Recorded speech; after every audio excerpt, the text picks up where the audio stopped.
Okay, mislim, da lahko začnemo.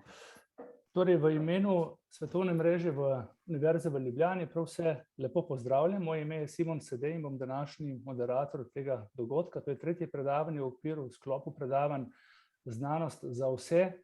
V Svetovni mreži Univerze v Ljubljani smo zelo angažirani, da bi prenesli znanje med ljudi. In zato smo se odločili za to serijo predavanj. Današnja tema bodo klimatske spremembe, ki smo jim priča ne samo v zadnjem času, ampak že vrsto let oziroma desetletij. In to je naš današnji gost, profesor dr. Martin Čopič, že relativno zgodaj prepoznal in se začel ukvarjati s to problematiko, ki je zelo verjetno eden največjih, če ne celo največji globalni problem našega planeta. Profesor dr. Martin Čopič je zaslužni profesor fizike na Fakulteti za matematiko in fiziko Univerze v Ljubljani, kjer je tudi doktoriral na področju fizike kondenzirane materije. Bil je praktično pionir in nosilec pouka na področju fotonike in laserske fizike in je tudi raziskovalec na Inštitutu Jožef Stefan. V svojih aktivnih letih je bil tudi v tujini, v Ameriki, na City College v New Yorku, kasneje potem tudi na Univerzi v Coloradu in na Univerzi v Cambridgeu. Njegov raziskovalni opus je zelo velik, objavil je kot avtor oziroma soavtor okoli 130 člankov v mednarodnih znanstvenih revijah in bil je mentor tudi 15 doktorskim študentom. Kasneje je bil potem tudi dekan Fakultete za matematiko in fiziko in kasneje tudi prorektor Univerze v Ljubljani, zadolžen za področje raziskav. Tako da je gotovo eden izmed tistih, ki zelo dobro pozna, kako znanost govori oziroma deluje, in kar je najpomembnejše je, da je aktiven član Svetovne mreže Univerze v Ljubljani. Preden predam besedo našemu gostu, profesorju dr. Martinu Čopiču, bi vas še prosil, da lahko vaše vprašanja pošljete nam preko spleta v chat, oziroma na koncu boste prejeli danes oziroma najkasneje jutri potem tudi krajšo anketo, na katero lahko odgovorite, bomo zelo veseli vaših komentarjev. Torej, predajam besedo našemu gostu, profesorju dr. Martinu Čopiču, in se veselimo vašega predavanja. Hvala lepa.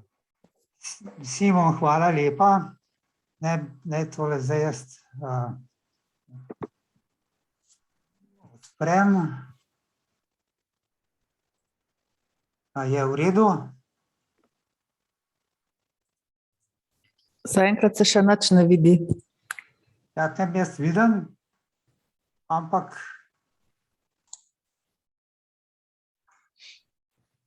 ne vidim pa.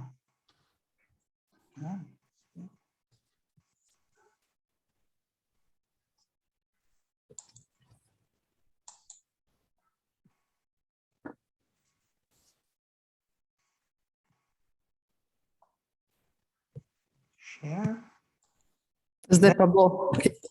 Zdaj pa bo. Odlično.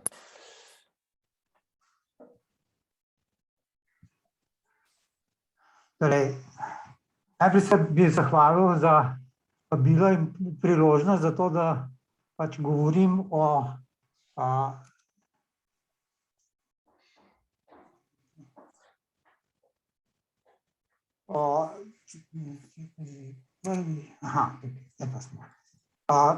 tej problematiki, ki smo vsi prepričani izjemnega pomena za celo človeštvo. Jaz moram sicer priznati, da sem fizik, ki pravzaprav nisem strokovnjak za podnebne spremembe, ali pa še manj pa za ekonomijo in vsa področja, ki tukaj sodijo, ampak sem že velik del življenja zavedam tega, da pač izpusti CO2 povišujejo temperaturo ozračja. Pred nekaj leti sem se pa zavedal, kako zelo, zelo pomemben problem je to, da je to nekaj, kar lahko povzroči tudi propad civilizacije, kot jo poznamo. Jaz sem se s tem začel nekoliko bolj podrobno ukvarjati.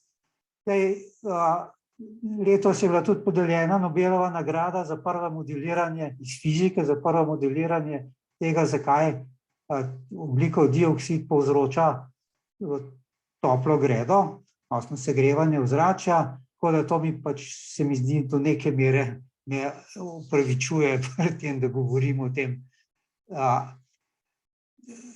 Zdaj, torej jaz bi najprej na kratko nekaj povedal o mehanizmih, kako človeški izpusti ogljikovega dioksida povzročajo segrevanje ozračja in kako nekaj o klimatskih modelih, potem nekaj o tem, kakšne posledice lahko pričakujemo zaradi tega pravzaprav na prvi pogled majhnih povišanj temperature, 1,5 stopinje, navsezadnje se sliši malo, ampak bomo videli, da so že tako povišanje temperature pomeni dramatične posledice za življenje ljudi na Zemlji. Zato je treba nujno začeti takoj ukrepati z vsemi razpoložljivimi sredstvi in ne čakati na to, da bomo izumili še nekaj novega, torej nek nov tehničen ali znanstveni razvoj, ampak je nujno potrebno uporabiti vse, kar je na razpolago danes in zmanjšati izpuste ogljikovega dioksida na 0 do leta 2050. No, tukaj jaz sem se zelo naslanjal na dve stvari, na poročilo Mednarodne agencije za energijo iz letošnjega maja, kar je zanimivo, ker to je pravzaprav agencija, ki je doslej nekako podpirala fosilno industrijo, v veliki meri je pa začela zdaj pač v tem poročilu prva stvar, ki pravi, je, da je treba nujno prenehati vsako povečevanje kapacitet za fosilna goriva.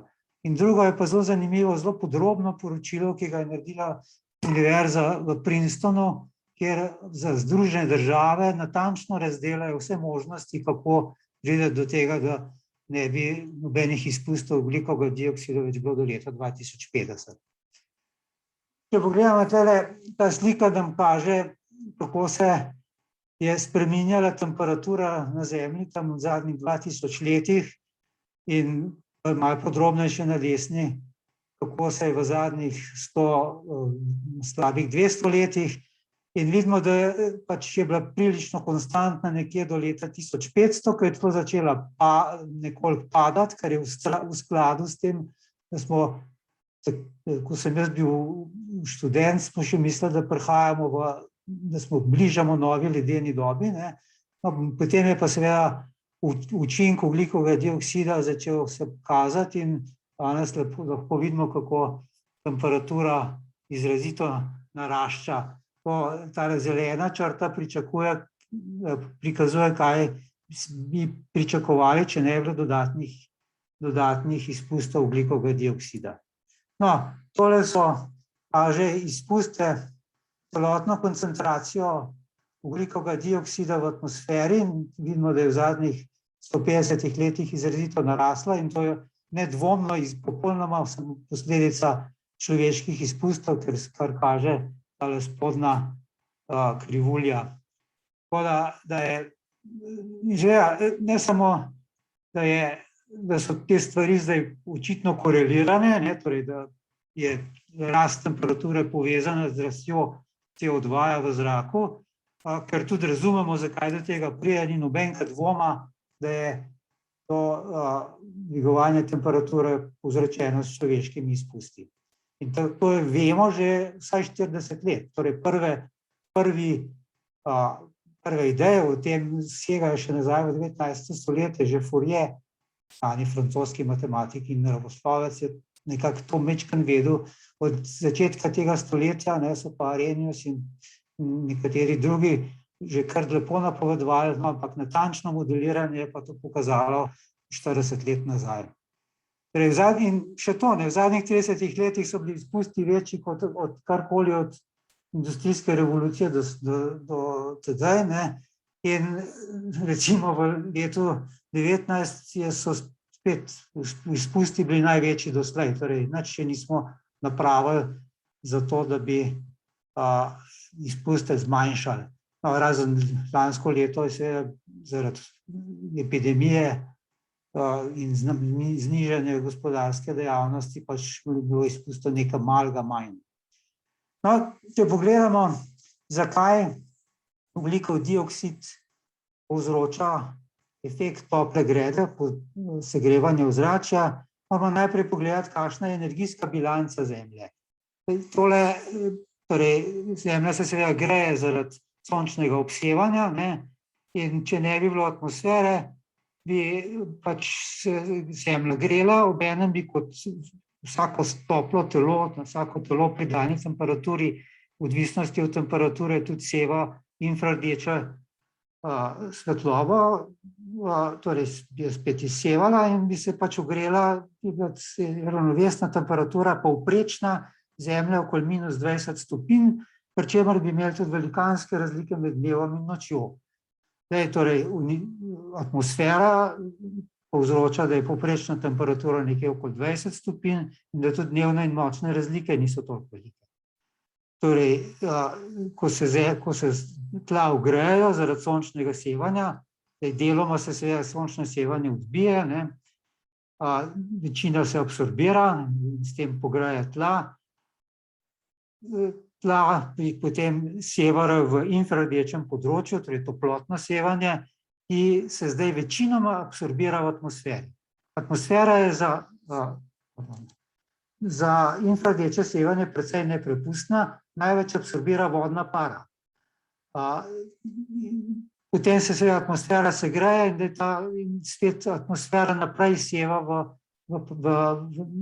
nazaj v prostor. Nekaj malega tudi skozi določena atmosferska okna v spektru, gre direktno od tal v prostor.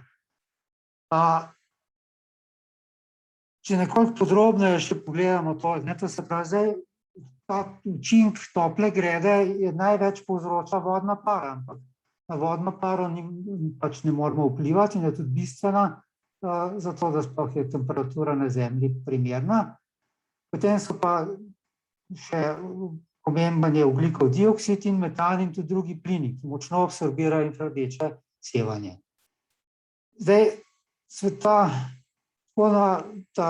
svetloba v tem območju, kjer absorbira ogljikov dioksid, se absorbira na zelo kratki razdalji, na okoli 20 metrov, in se potem spet toplotno se spet izseva, to je nekako tako kot v gosti megli in nekako počasi potuje proti vrhu atmosfere in zdaj pri večji koncentraciji se absorbira na krajši razdalji in zato se več toplotnega sevanja vrne na tla. Torej nekako zaradi več CO2 atmosfera deluje kot boljši toplotni izolator. Zdaj nekoliko bolj podrobno razlago je dal ravno Sivkuro Manabe, ki je dobil za to letos Nobelovo nagrado. Če pogledamo, kako izgleda spekter svetlobe na vrhu, izsevanja svetlobe na vrhu atmosfere, vidimo, da imamo nekako nekaj, kar izgleda tako kot spekter črnega telesa, kot v fiziki pravimo, to se pravi v odvisnosti od temperature, pri največ izseva pri okoli 10 mikronih.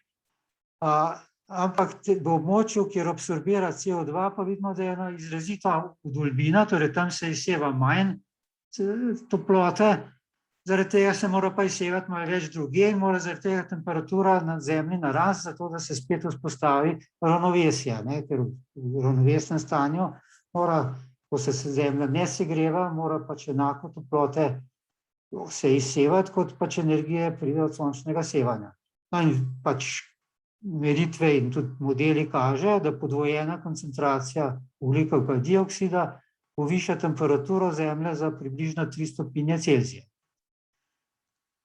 Tukaj imam še en diagram, ki kaže direktno povezavo med izpusti, človeškimi izpusti ogljikovega dioksida in temperatura. Vidimo, da tole so izmerjene vrednosti in to naprej so pa pač projekcije različnih modelov. Vidimo, da je zveza praktično linearna, torej povečanje CO2 pač vodi do povišanja temperature. Seveda, zdaj, če hočemo bolj podrobno vedeti, kako ogljikov dioksid vpliva na klimo, je treba pač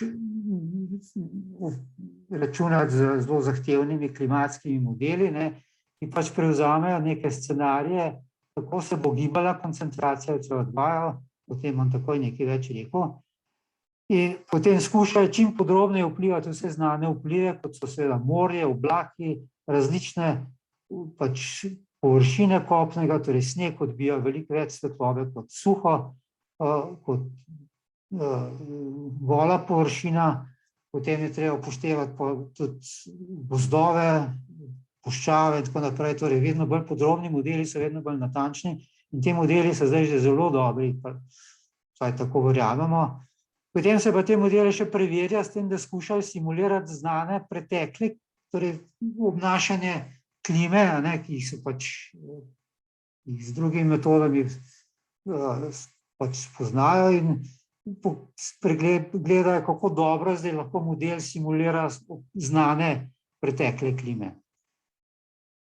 Zdaj, ti scenariji, ki jih uporabljajo te klimatski modeli, je nekaj standardiziranih scenarijev, ki nekako predvidevajo, kako se bo koncentracija ogljikovega dioksida pač gibala v prihodnjih desetletjih.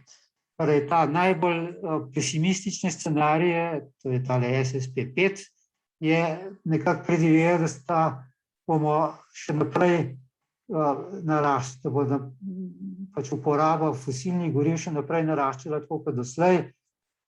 Potem je nekoliko bolj zmeren scenarij, ki še vedno predvideva stalno naraščanje, ampak z nekoliko manjšo strmino. Potem je nekako realističen scenarij, ki sicer predvideva še nekaj časa naraščanja, tam nekje do srede stoletja, potem pa počasno upadanje. Ta je nekako se zdi današnji, ta že vsebuje precej veliko ukrepanja proti naraščanju, očitno. Potem sta pa dva optimistična scenarija, kjer najoptimističnejši predvideva, da bo neto izpusti ogljikovega dioksida padlo nekje do leta 2050, in ta je tisti scenarij, ki nam približno upamo zagotavlja rast temperature do okoli 1,5 stopinje.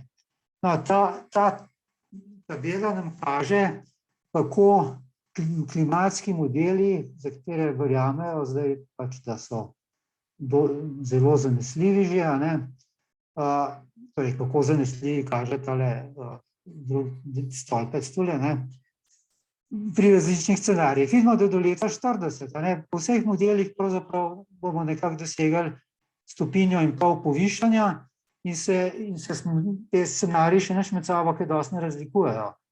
Potem do leta 60, pa vidimo, že prihaja do kar znatnih razlik in do konca stoletja pa so razlike pa že zelo velike. Torej, zdaj, tudi modeli seveda pač kažejo tudi, kakšna bo porazdelitev teh povišanja temperature po svetu. Seveda, bistveno bolj se grejejo kopne površine od morja in torej predvsem arktični kraji se najbolj grejejo, potem pa seveda tudi deli, torej recimo puščave, pa tele Srednje Azije pa okoli, vidimo tudi, bojo precej močno prizadeti, precej višja konkretna povišanja kot samo 1,5 stopinje. Kaj so zdaj posledice? O tem se zdaj zelo veliko govori, ampak torej najbrž skoraj najpomembnejša posledica bojo pogosti ekstremni vročinski valovi, ki bojo lahko napravili marsikakšen predel zemlje neprimeren za človeško življenje. Potem povezano s tem so seveda hude suše lahko in drugje hude poplave. Namreč povišanje temperature za 1 stopinjo pomeni, da je v zraku približno 6% več v povprečju vodne pare, kar pomeni tudi seveda močnejše padavine in s tem večja možnost poplav. Predvsem taljenje ledu na Grenlandu in na Antarktiki bo povišalo tudi morsko gladino, o tem se veliko govori, ampak pri pretiranem povišanju temperature bo ta dvig morske gladine do konca stoletja najbrž nekje ostal do kakšen meter ali nekoliko več, bo se pa še naprej povečeval. Ta efekt je zelo počasen, ne. In v najslabšem scenariju lahko privede tudi do nekaj 10 metrov povišanja temperature v nadaljnjih vodne višine morja v nadaljnjih 1000 letih. No, potem so seveda še drugi efekti, kot je zaradi povečanja koncentracije CO2 se povečuje kislost oceana, kar spreminja seveda pogoje za recimo koralne grebene in življenje v oceanih. Potem so seveda pomembni požari in tako naprej.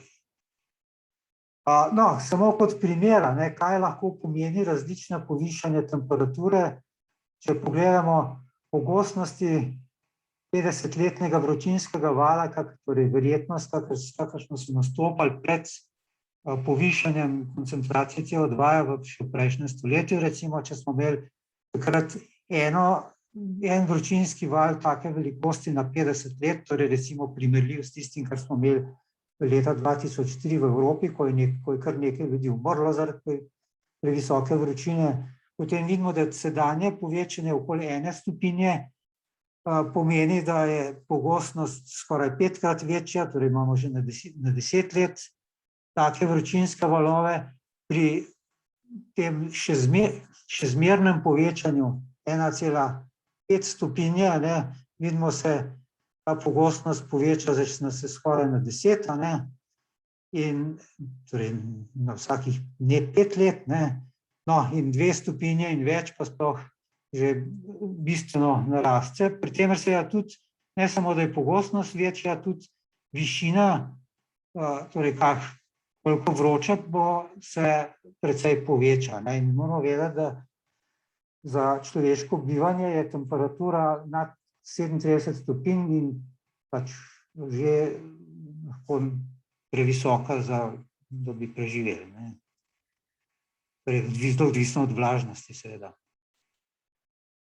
No, torej, seveda, tako sprememba klime ima tudi hude družbene posledice. Eno je pač poslabšani pogoji, pomanjkanje vode, dvig morja, vročina, poplave.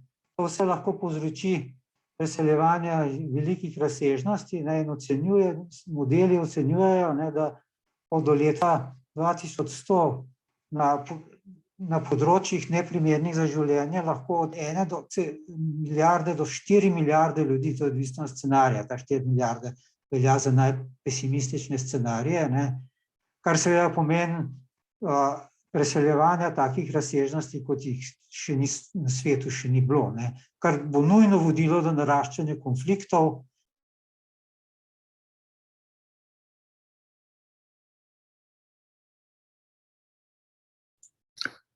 Profesor Čopič, a se lahko prosim unmutate?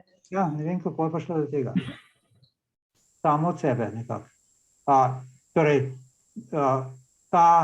to naraščanje konfliktov lahko vodi tudi do uporabe jedrskega orožja, ki je nažalost danes pač že precej preveč razširjeno.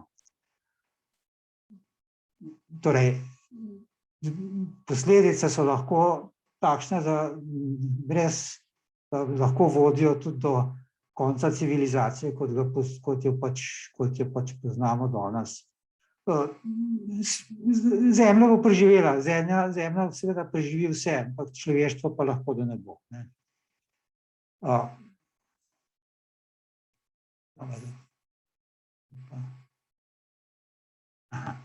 Torej, nujno je treba znižati izpuste CO2 in to v najkrajšem možnem času, torej vsaj do sredine stoletja, in zato je treba uporabljati vse trenutno dosegljive načine pridobivanja primarne energije in vse druge ukrepe, ki vodijo tudi zmanjšanje uporabe energije.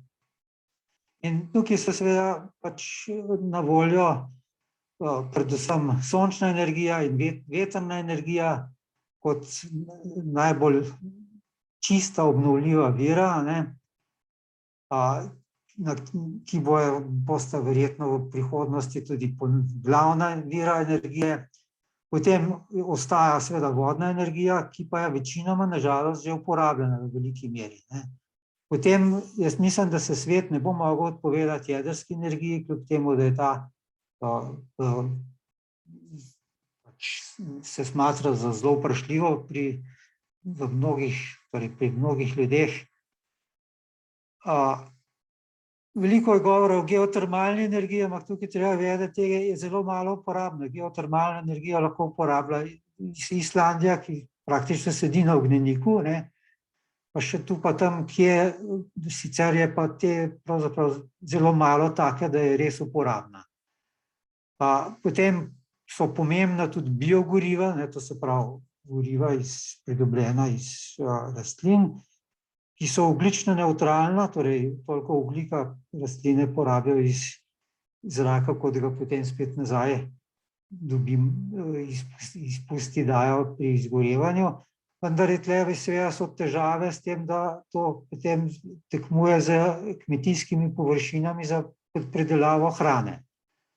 Najbrž se ne bo mogoče izogniti, če vendarle delni uporabi zemeljskega plina, torej naravnega metana, ampak tukaj bo pa nujno potrebno zajemanje in shranjevanje ogljikovega dioksida v geološke plasti, o čemer bom nekaj rekel nekoliko naprej. Ta slika prikazuje zdaj strukturo svetovne porabe energije. Zeleno predstavlja to, torej veter in sonce, torej primarna produkcija iz obnovljivih virov. Modro predstavlja vodna energija, potem je oranžna jedrska energija in potem so pa še fosilna goriva, torej plin, nafta in premog. No, in vidimo, da fosilna goriva so pač še ves čas v naraščanju in predstavljajo daleč največji vir, trenutni vir pač primarne energije, in vse to je treba nadomestiti z pač temi tremi viri, ki so sedaj, torej z vetrom, soncem, vodo in jedrsko energijo. In torej zato ta energija iz teh virov je seveda električna energija.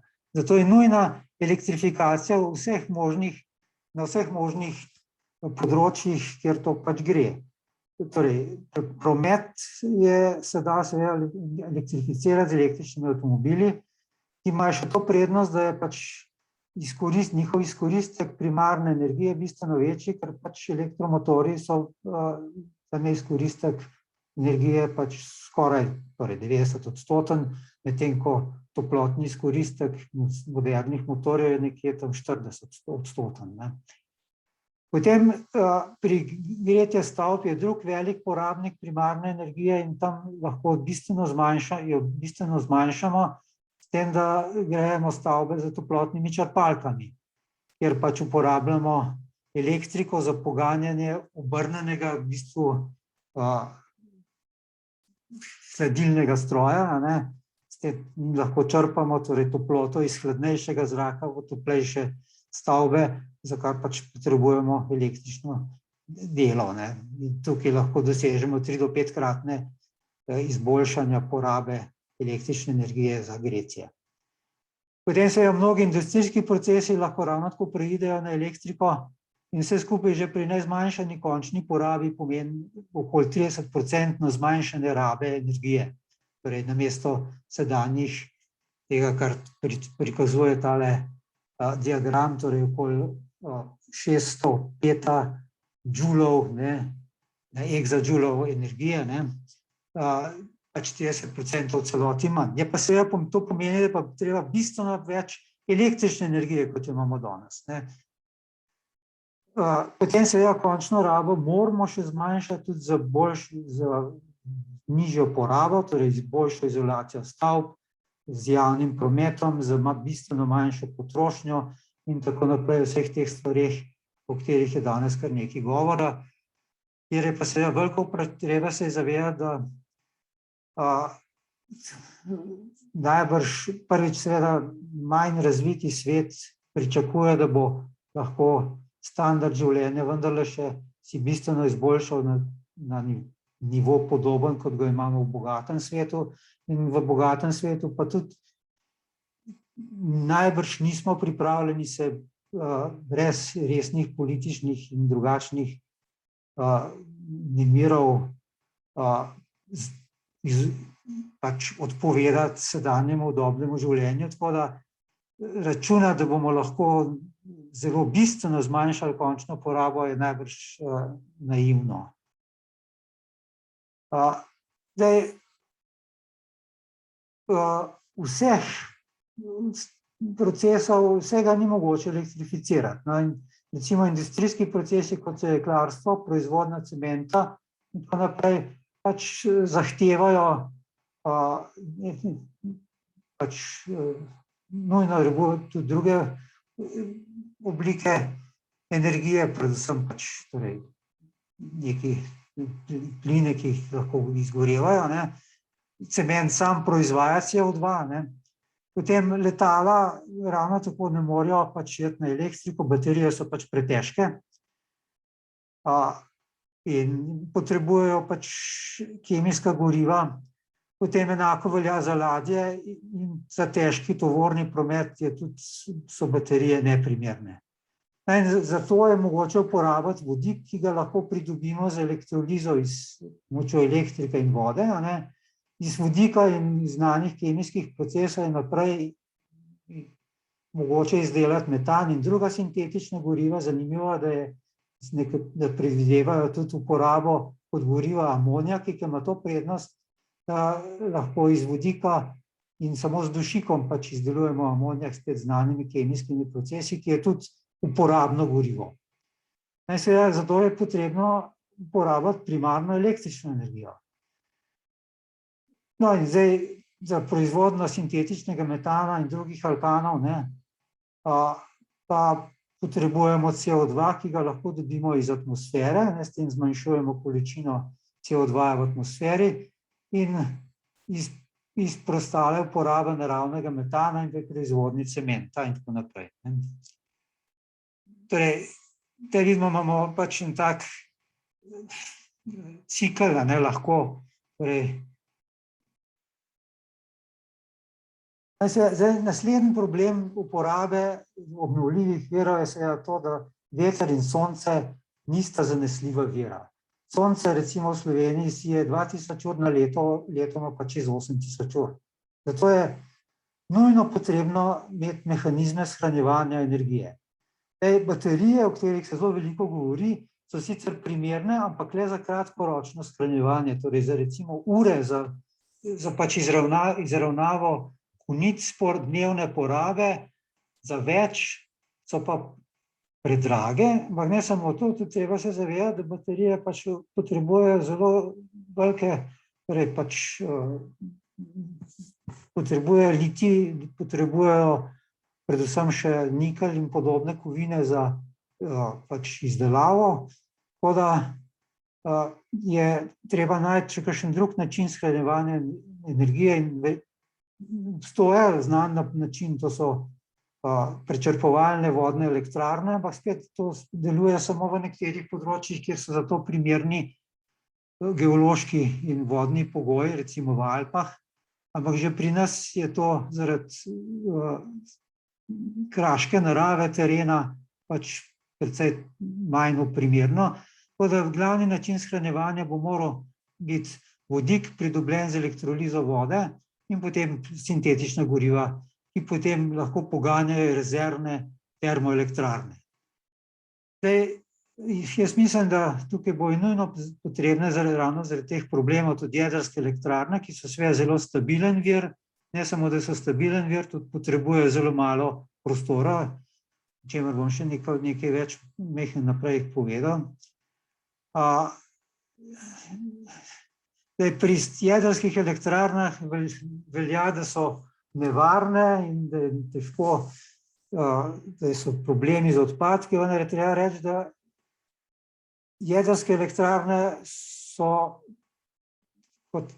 pač pokazale v teh zadnjih desetletjih, na pol stoletja, kar se uporabljajo, so imele izredno malo nesreč in so pravzaprav mnogo bolj varne, kot se smatra.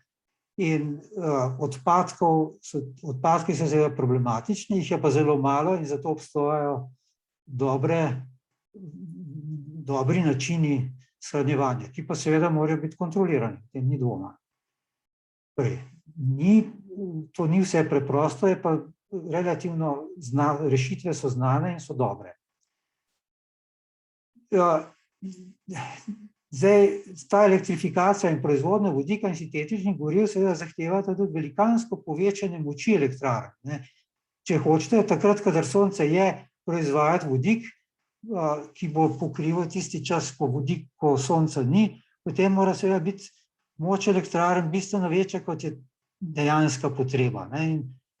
Zdaj, v odvisnosti od tega, koliko je delež stabilnih virov, torej čisto konkretno, koliko je vodnih elektrarn in koliko jedrskih elektrarn na razpolago, bo potrebnih okoli 2 do 4-krat več električnih kapacitet, kot jih imamo danes. Naslednja zadeva, ki je izjemnega pomena, so distribucijska omrežja. Neenakomerna porazdelitev teh obnovljivih virov sonca in vetra bo seveda zahtevala veliko povečanje električnih omrežij za prenos na velike razdalje, kar je itak samo po sebi tehnična težava. Prenašati elektriko na več kot 1000 kilometrov zaradi izgub po običajnih daljnovodih ne gre. In so potrebni posebni daljnovodi, ki delujejo na istosmerni tok in na zelo visokih napetostih, čez 1 milijon voltov, ki so zaenkrat samo še nekako v testni fazi, nekaj jih je na svetu takih daljnovodov. Torej, to je resna stvar.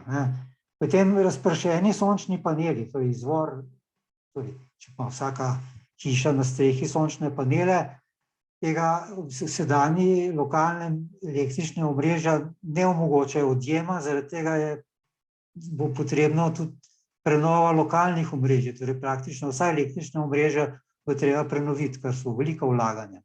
Potem so polnilne mreže za električna vozila.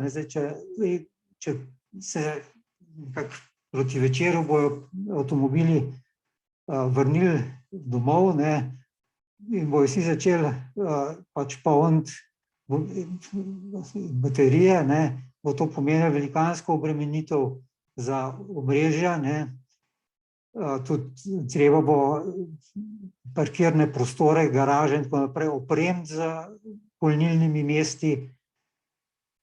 Recimo, jaz mislim, da bi vse javne garaže, ki se danes planirajo, morale planirati že tudi električne omrežja za polnjenje, kar je nekaj sem nekoliko se zanimal in se izkaže, da tega ne delajo še. To bi moralo biti pravilo. No in seveda za CO2, kolikor bo še nastajal tako pri nekaterih industrijskih procesih in pri preostali rabi metana, kot za tam, kjer pač ne bo šlo drugače. In za ta ogljikov dioksid treba prenesti na taka mesta, ki imajo primerno geološko sestavo za shranjevanje. Torej, zato bo potrebni plinovodi. Namreč geološka sestava mora biti taka, da omogoča, da ima porozno plast nekje v globini in potem plasti, ki to porozno plast zaprejo. To so recimo izpraznjene naftne zaloge in nekateri drugi taki geološki sistemi. Zdaj seveda, to še ni vse. Pri elektrifikaciji bo treba zamenjati ne samo vso opremo, ki sedaj deluje na druge vire, potem zelo velik problem bo zmanjšanje izpustov v kmetijstvu, predvsem pri živinoreji nastajajo velike količine metana. Metan, ki nastane v kmetijstvu, predstavlja 10% ekvivalenta izpustov CO2 v svetovnem merilu, torej to je zelo velik onesnaževalec in toplogredni plin je metan. In tega je težko zmanjšati, če ne zmanjšamo potrošnje mesa, torej zmanjšati število govedi in pač prežvekovalcev. Zelo pomembni so seveda gozdovi, in tudi druge rastline, predvsem gozdovi, ki pač porabljajo pri rasti ogljikov dioksid iz zraka.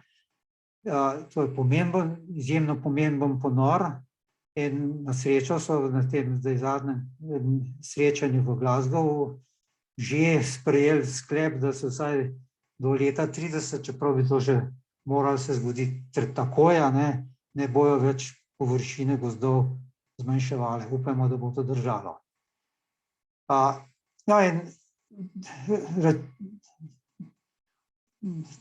Obstajajo tudi tehnologije za direktno zajemanje, torej lovljenje ogljikovega dioksida iz zraka in potem shranjevanje, pa treba se zavedati, da je to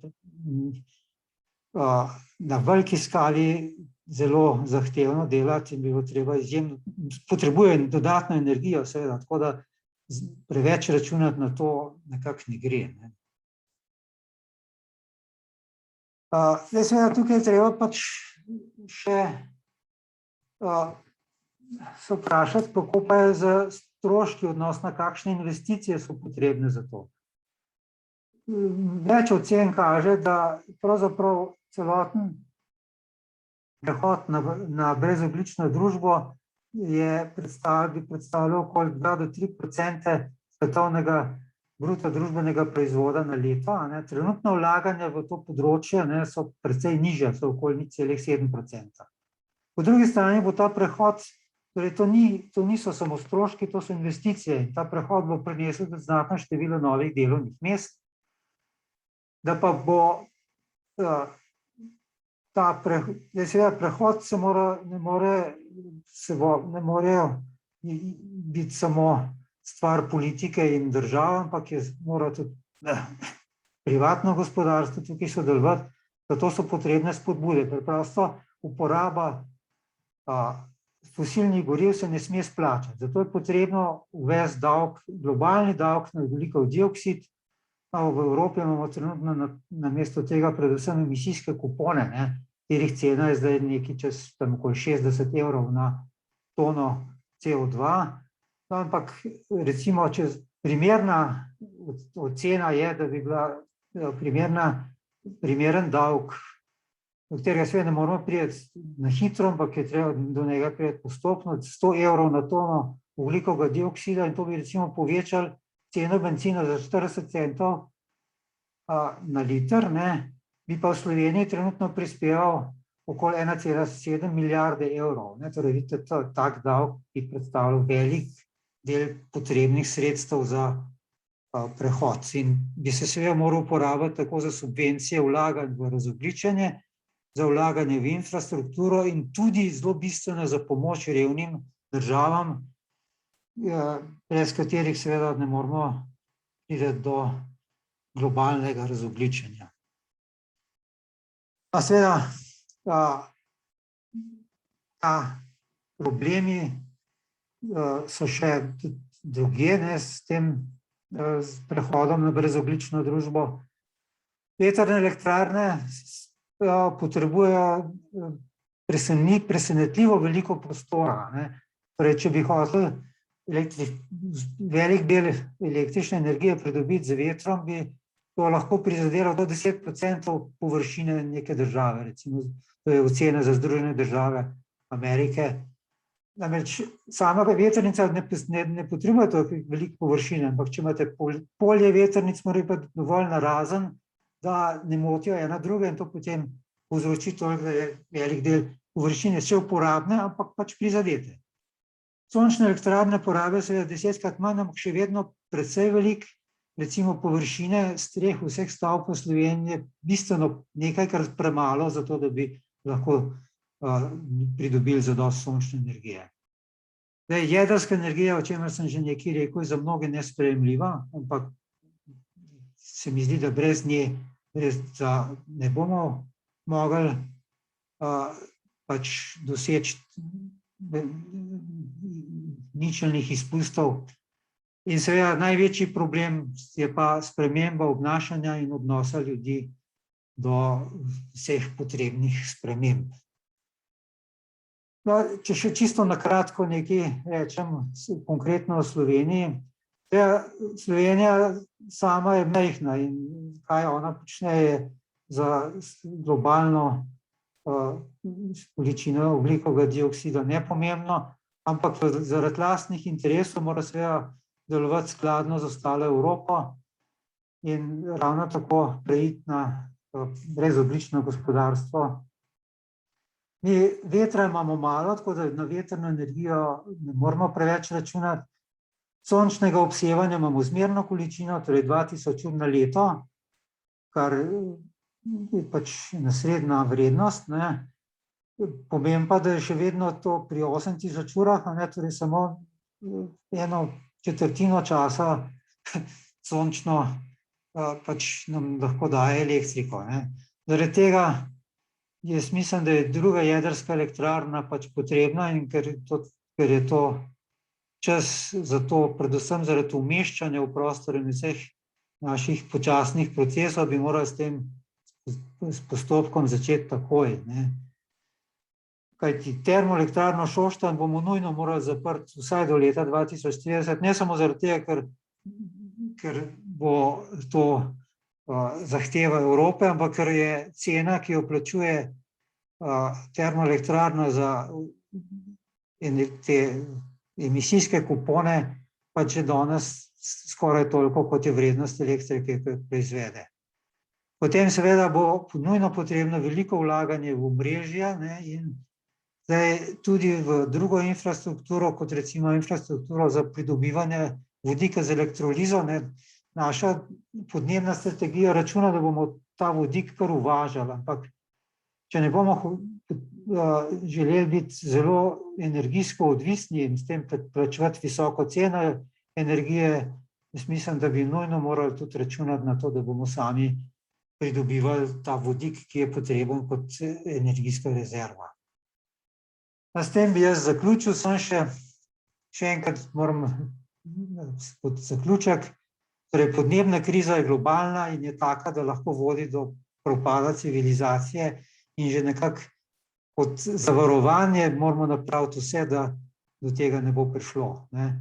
Potem pravičen zeleni prehod, ki bi ga podpirale bogate države, s tem, da bi znaten del sredstev, ki jih recimo v obliki tega davka na izpust CO2 zbere, pač dal za prehod na revnim držav, bi seveda tudi bistveno zmanjšal neenakost na svetu, ki je tudi eden od ključnih problemov modernega sveta.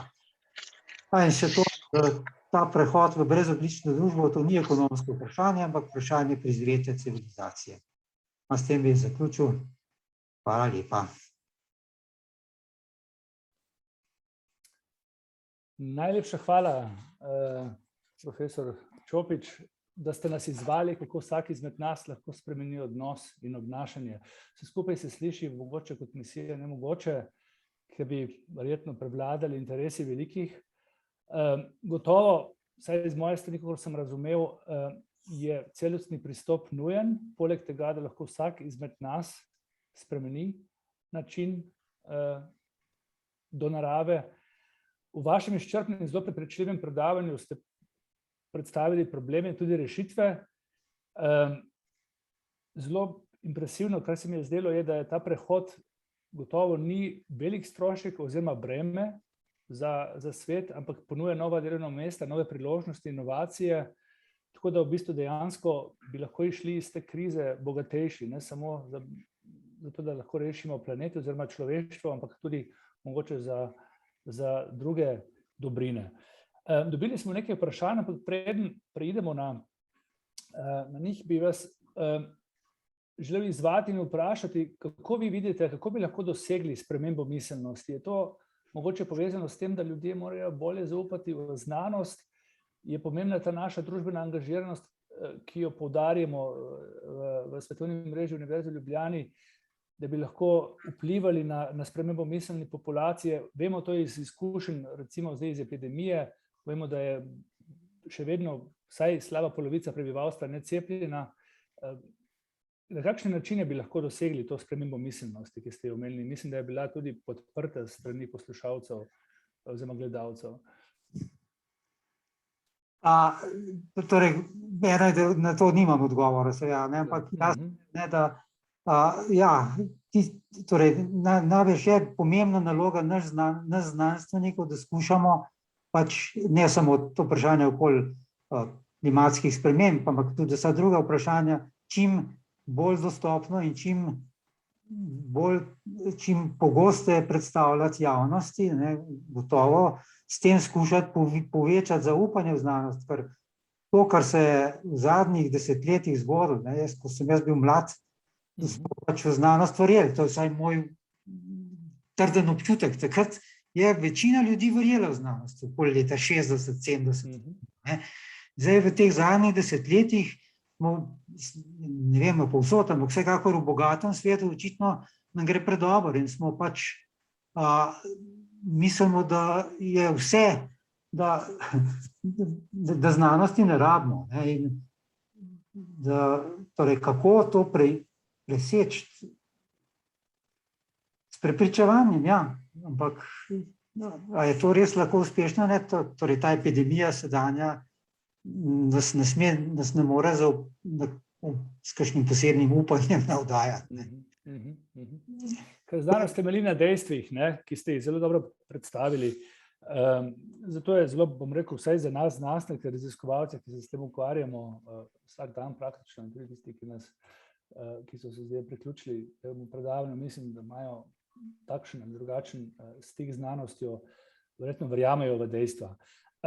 Eno vprašanje, ki se je porajalo med vašim predavanjem, je bilo, kje vidite rešitev elektrifikacije, če v Sloveniji skoraj vsaka pobuda, na primer gradnja novih hidroelektrarn, vetrnic in podobnih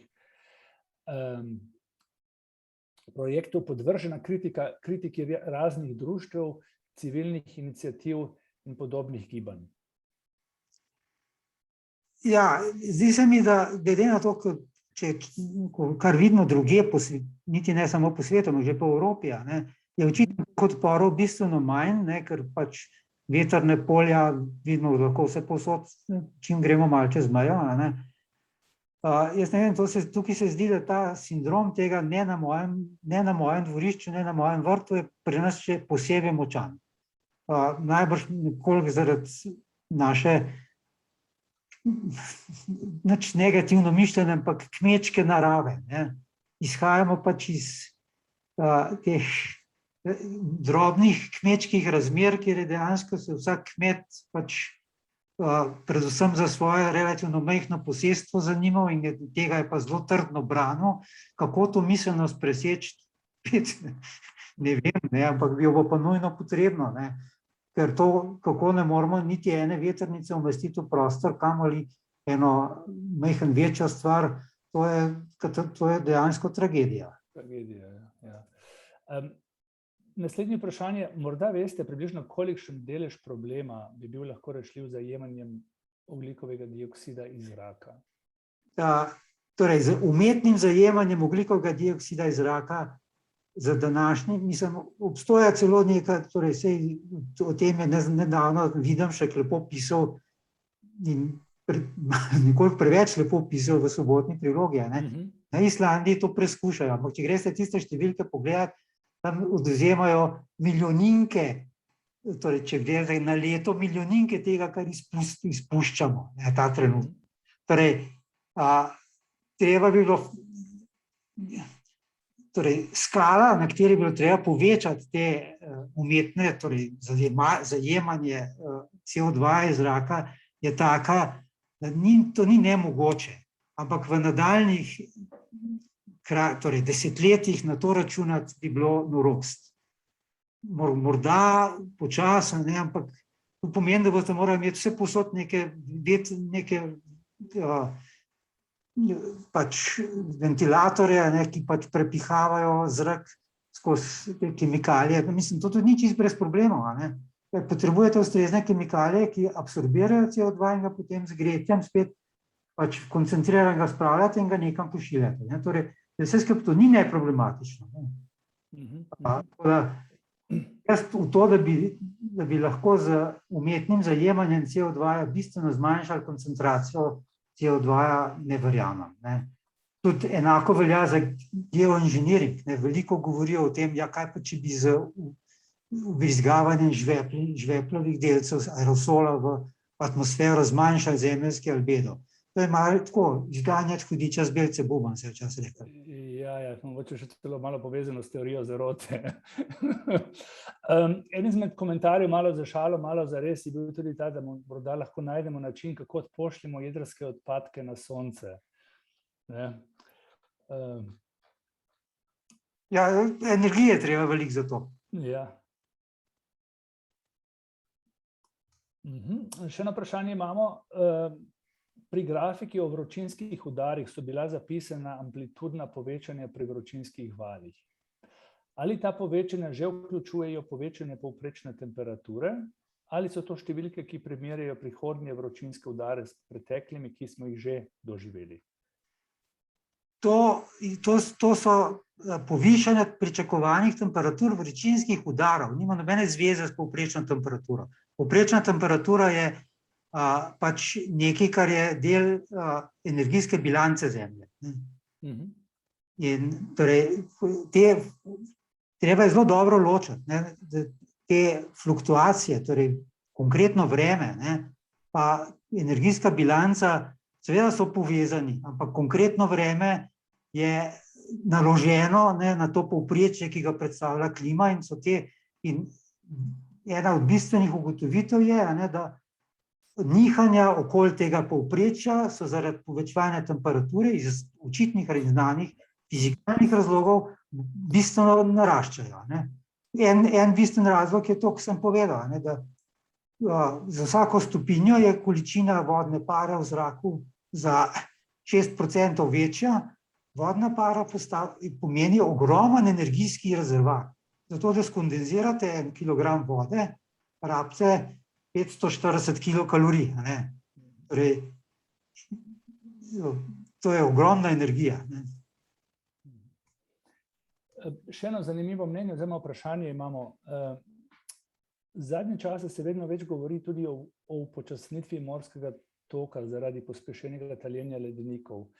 Glede na to, da so morski oceani so največji ponori toplote, bi to lahko predstavljalo ogromno težavo. Kakšno je vaše mnenje o tej problematiki? Jaz o tem seveda ne morem imeti mnenja, ampak zadnje poročilo tega mednarodnega panela, ki je pač zdaj izšlo pred enim mesecem, pač to nevarnost zmanjšanje predvsem zalivskega toka, pojemanje zalivskega toka omenja kot manj verjetno, ne pa nemogoče.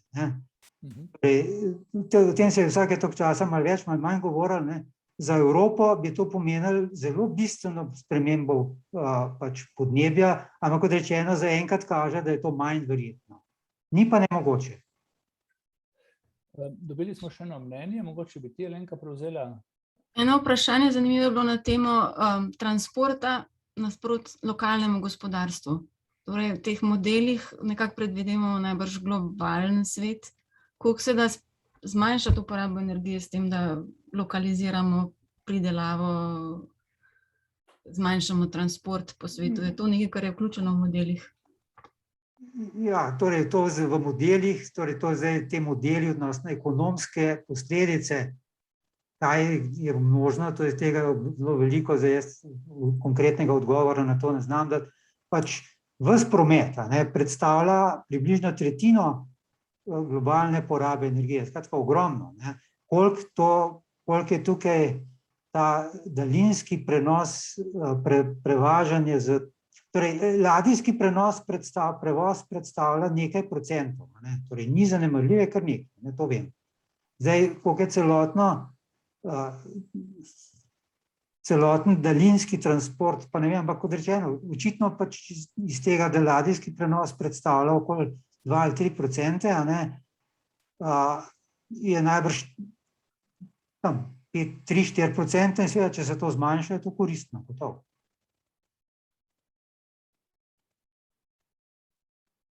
Še mogoče se lahko vrnemo nazaj na bil ta predlog izstreljevanja jedrskih odpadkov na sonce. Ampak kaj je v resnici, kaj je problematika jedrskih odpadkov? Razen našega Jedrske odpadke je tako malo, da jih pač se da shranjevati torej v dovolj globoke rudnike ali pa posebej pripravljene rudnike. Glavni problem je, da je sve to treba potem zaščititi, da pač samo od sebe ne bo šlo nikamor, ampak da bi nekdo nepooblaščen do tega prišel. Ker zelo lahko do tega pooblaščeno dostopati ni, ker je pač nevarno, do močno radioaktivnih ostankov, s tem ni lahko rokovati. Tako da in zato so že dolgo časa tehnične rešitve pripravljene in problemi so izključno politični, da se ne implementirajo, kjer se se ponekod vse. Ampak recimo Združene države so ta v Novi Mehiki, v Nevadi, v Yucca Mountain, to imajo že v veliki meri narejen, pa ne morejo začeti uporabljati iz političnih razlogov, ne iz tehničnih. Kaj pa potem je še tukaj en komentar, sproščanje CO2 ob bogatenju urana? CO2 pri bogatenju urana, nekaj energije se porabi, torej direktno sproščanje CO2 pri bogatenju urana ni, rabi se energija. Ampak poraba energije pri bogatenju urana, glede na to, koliko je energije v uranu, je nepomembna. Tudi poraba cementa pri gradnji jedrskih central je nepomembna v energijski bilanci. To se tudi pojavi, to vprašanje, kaj pa cement. Cement je velik vir CO2. Bolj vprašanje mogoče varnosti, ko pride v upoštev oziroma ideja o gradnji jedrskih elektrarn, je to bolj ključen problem oziroma kriterij? Jedrske elektrarne, če se pogleda recimo varnost stališča tega, koliko žrtev, koliko človeških smrti je bilo povzročeno direktno za proizvodnjo energije.